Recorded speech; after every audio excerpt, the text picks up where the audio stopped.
Wakil Menteri Pertahanan Muhammad Herindra menjelaskan kondisi kapal KRI Teluk Sampit 515 alutsista milik TNI Angkatan Laut yang baru saja disetujui untuk dilelang oleh Komisi 1 DPR RI dengan taksiran sekitar 700 juta rupiah.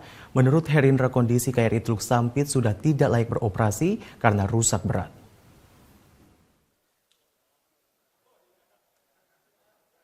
Wakil Menteri Pertahanan Republik Indonesia Muhammad Herindra menghadiri rapat kerja Komisi 1 DPR RI dengan Menteri Keuangan Sri Mulyani, Panglima TNI Jenderal Andika Perkasa, dan Kepala Staf TNI Angkatan Laut Laksamana Yudo Margono di ruang rapat Komisi 1 DPR RI Jakarta pada Kamis kemarin.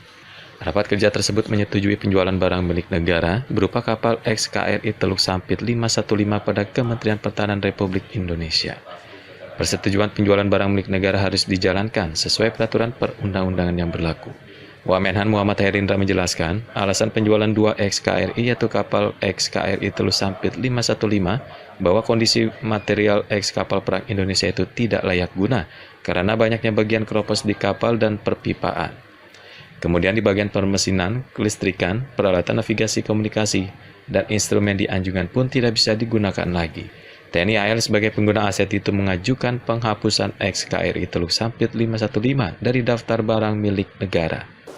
Yang pertama, secara teknis, bahwa kondisi material tidak layak digunakan akibat bangunan kapal dan perpipaan banyak yang keropos. Kedua, permesinan, kelistrikan, peralatan navigasi, komunikasi, dan instrumen di anjungan sudah tidak bisa digunakan lagi.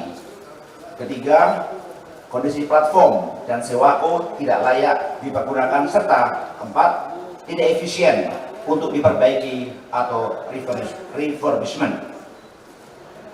Wamenhan Muhammad Herindra juga memastikan pelelangan KRI Teluk Sampit 515 tidak akan mengganggu tugas-tugas pokok TNI Angkatan Laut dalam menjaga kedaulatan perairan Indonesia.